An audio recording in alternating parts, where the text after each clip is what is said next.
Assalamu alaikum wa rahmatullah. This is your second lecture for entrepreneurship. Last lecture we have discussed the concept of entrepreneur. We have discussed the difference between employees in an entrepreneur. We have also discussed the reward of being an entrepreneur. So this lecture we will be discussing risk of being an entrepreneur, also entrepreneurs in history. So let's see. As I have explained in the previous lecture, entrepreneurs, they always take risk. So they take risk, calculated risk. So what they do, they start a business, they put their money, energy and time. So once you start your company, the company depends on you. So the failure and success of company rests on you. It depends on you. If you work hard, you will be successful. If you lose, if you don't work hard, you are not professional, you don't know, you haven't calculated the risk, you didn't done market research, you don't know the customer needs and want, you don't know you are not innovative, it means you will fail. Let me give you an example. You might know the name of Pamir Airways, or you might know the Safi Airways. Where are they now? They failed, so they couldn't compete in the market. They couldn't meet the needs and wants of their customers. They were competing with Emirates, Turkish, Fly Dubai, other companies. There was Sony Ericsson and phone. There are hundreds of the companies which they have failed. They couldn't last long for years. So there are many restaurants which has been closed. There are different types of companies which has been failed, and they couldn't compete in the market. They couldn't compete with their competitors. So what will happen? The time and money they have invested in the business gone. So this is a risk which most of the entrepreneurs they take. Now the second one, unexpected obstacles. Now let's say you start a business, you face problems, especially culture problems, religious issues, society, political issue, frustration. Let's say you want to start a business. As a female, you want to start a business in a company. Definitely you will face many social issues as well. You need to consider these are obstacles. If you start a business, maybe your father or your brother say no, you can't start a business, you are a female, you can't do a business. So this is an obstacle which you face. In some countries is a political situation. A political situation, what they do, the political situation is not proper.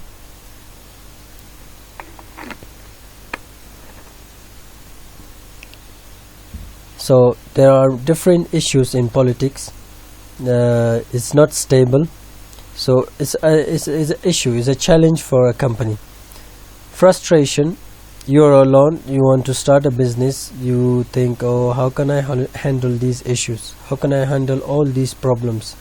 How can I handle all these works? So this is a frustration.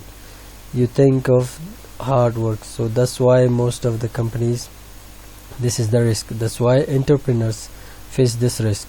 They face obstacles in different times. So as you will see, problems can happen that you don't expect. This can be discouraging and frustrating unless you choose to keep a positive attitude. Facing this challenge can get scary and lonely, especially if you don't have the emotional support of family and friends. As I said, if you want to start a business and you don't have a support of your family and friends, what will happen? You feel alone. You think, oh, I might fail. Let's say you want to start a business, your mom or dad say, no, you can't do this business, you fail, this is not good business, this is not a good idea, this is that. So there are very big companies that their idea at the first stage, their idea was like nothing. Most of the people say no, you fail. So what happened? Now they are millionaires. Now they are making millions of money. So that's the issue. Most of the entrepreneurs, they think, okay, I have an idea. When they share their idea with their friends, with their family member, they say no, that's not a good idea. So you can search on internet, on YouTube, put successful entrepreneurs, or think about find out the entrepreneurs stories, what they are saying. most of the time they were alone. No one was supporting them, no one give them money. They say, no, that's not a good idea, you don't have a good idea, it's not working in this country. These are all obstacles which you will face. Now let's say the next one, third one, is financial insecurity. Now financial insecurity means that you're facing the issue financially. You're putting your money, let's say your money is not secure, political situation is not stable. So if you are putting the money, investing money in a country which there is a political situation is not stable, their security is not there, facility is not there, infrastructure is not there, it means you are putting your money in risk. So as a business, we have studied high risk, high profit. Now let's talk about our country. Now our country, most of the company, why most of the world well-known companies are not coming here? They don't want to invest here. That's the main three reasons, security, corruption, and political instability. So these are main issues. As an entrepreneur, you face risk. You go to a country, is a financial insecurity. You go to a country, you invest. So what will happen if you fail or any political situation changes? That's it. Now the fourth one is long hours and hard work. Now once you start a business, for first 2 years of the company you must work hard, long hours, 16 hours, 17 hours, 18 hours, or even more or less than that. Because once you start the basement of your company, then it means you need to work very, very hard to build your business. As we have studied product life cycle, the start in growth, maturity, growth rate, whatever the decline. So this is what you start. Let's say you started a school or you started a university. The first few years need a very, very hard work. So you must work long hours in a company. I give you example. There is a furniture business in Dubai. Casanova is an Italian business. That guy is working more than his employees. He's coming like 6:30, 7 o'clock morning. Employees are coming 8 or 9, whatever. He's coming 2 hours before and going 2 hours after his employees. So it means he's working harder than compared to his employees. Hard work is the same thing. So you're working hard than from your employees as compared to your employees. Why? Because it's your own business. You want to make money, you want to make your company a successful company. Startup process, documentation, guarantor, bank, money, land, whatever. So the first few years are the hardest time for your business to build up. Why? First thing, you want, let's say for example, you want to open a restaurant in Kabul. First thing what you do market research. You find the location. You want to know the needs and wants of your customer. You want to know who are your competitors. You want to know how to compete in the market. You want to know which is the good new idea. You want to be innovative. What's your decoration, what's all your facilities, which food you will provide, hygiene, cleanness, staff recruitment, finance, all these departments. So you are making all of them. So that's what needs long hours and a hard work. So this is very, very important. Long hours and hard work, as I said. Once you start a company, it means you are busy with your own company. You don't have a time for your friends. Sometimes you don't have a time for your family as well, because 24 hours you're thinking about company, your staff, recruitment issues in first few years. So being an entrepreneur means you need to work long hours. You need to work very, very, very hard to have a successful company. Let's say a good example is Microsoft, Bill Gates. If you see Bill Gates' history, if you see his story, what he has done, he borrowed money, he tried, finally now you have a Windows. So this is an outcome of long hours and hard work. You can check this successful entrepreneurs. You will see that they are waking up early morning for their works. So they work really hard to start a company, build a company, run a company, and make a profit and expand a company. So expansion is very important. You see restaurants chains, McDonald's, KFC, they are in different parts. What they happen? The first few years, startup year were very difficult. So they started the company, they work hard, they work long hour. Now the company is successful, making money. He's just enjoying his money. So these are some some risk which you will be facing if you start a business. So I've stated the reward. We have discussed the merits and rewards of being an entrepreneur. We have discussed the risk as well. Now in last few months, I don't know how many companies was looking for economic news. I don't know, around 100 companies were shut down. This is risk they have taken, the issue. Now because of political issue or any other security issue, most of the foreign companies, they don't want to invest in a country, in Afghanistan.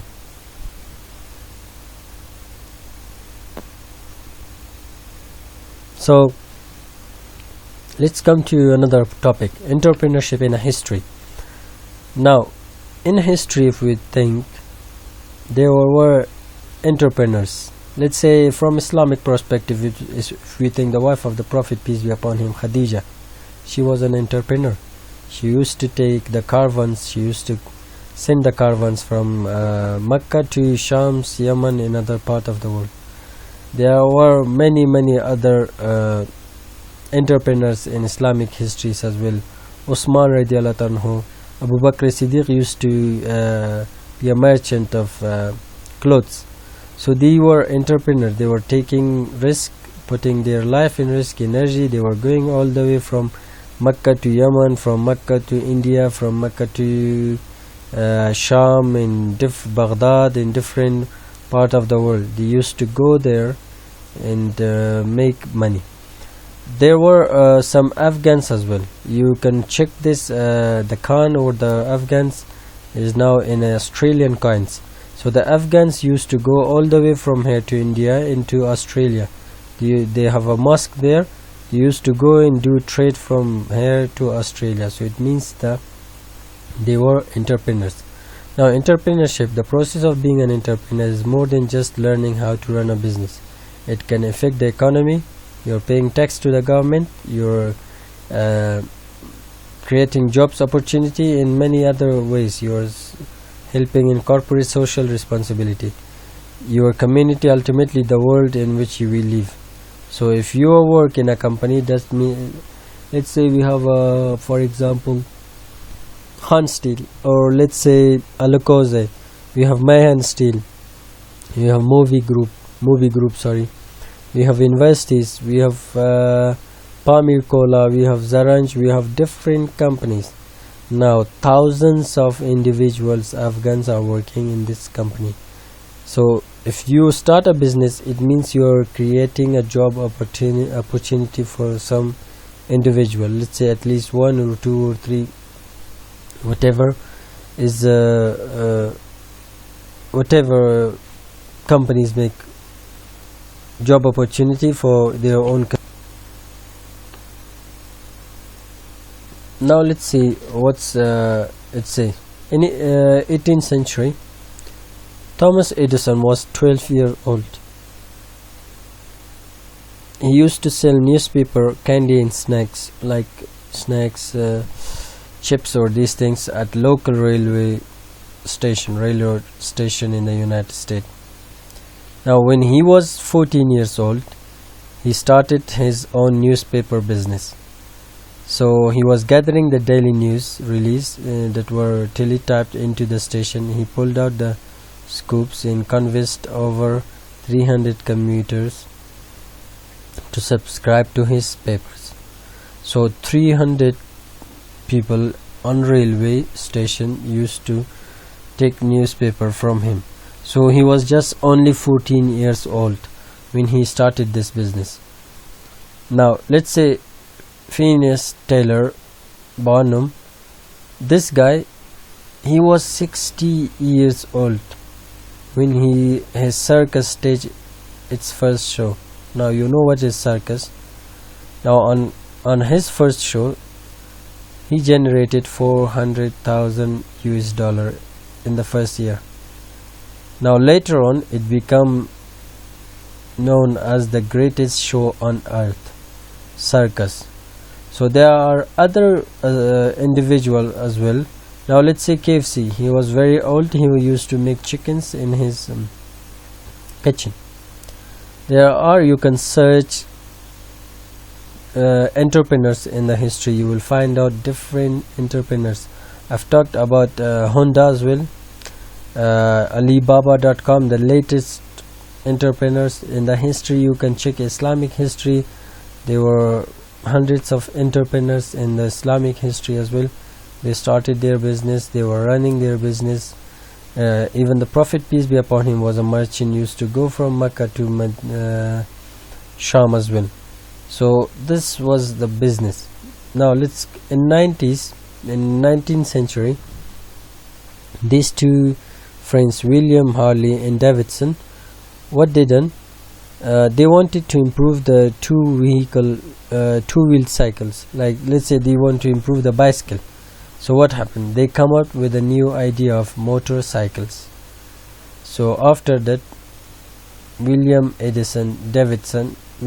Davidson started a motorcycle company. Now the company is making revenue of over $41 million every year. So they come up with the idea. They saw the bicycle. They say, okay, new ideas. Let's change and transform the bicycle. Now the Davidson and Harley and Davidson motorcycle company is very, very famous in the world.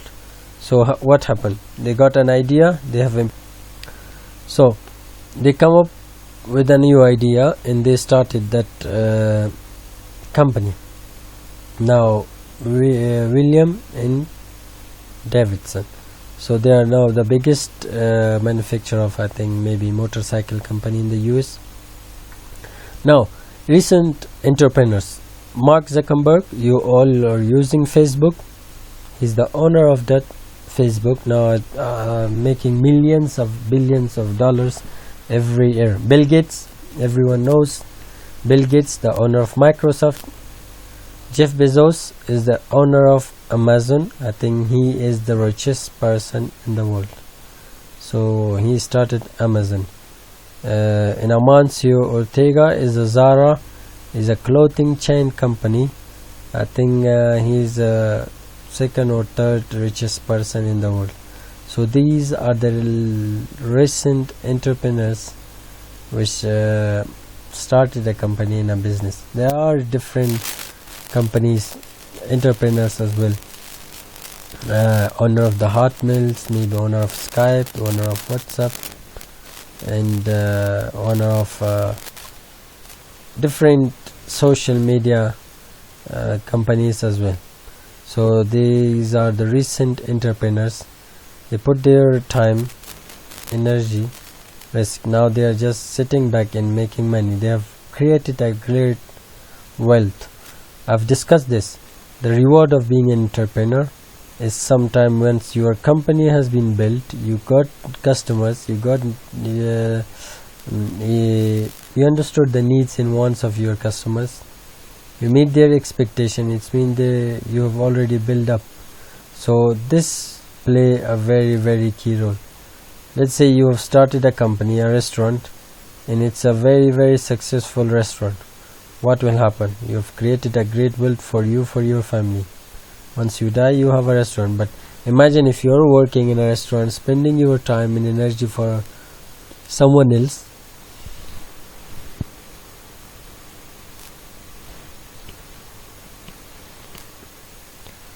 So these are recent entrepreneurs. Now let's come to our country, Afghanistan, if we see in last 20 years, there are many entrepreneurs who put their money, time and energy and risk in order to make money or run a business or make an opportunity, job opportunity for Afghans in different parts of the country, in Herat, in different places. Now there are many examples. Let's say Salim Karwan, if we say their first small few buildings were in around Kabul airport. Now they have a very good city in Kate now, and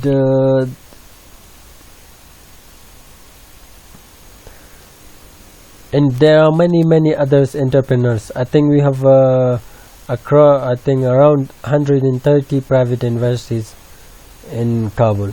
So it means there are entrepreneurs. So they put their money, time, energy and risk, and now they have built up. They have got students. There are institutes, hospitals, TV stations, radio stations. If you say, there are I think around 35 TV stations in Afghanistan. So that's what happening. They invest money, time and energy in order to make money and create a very great world for them and for their family as well.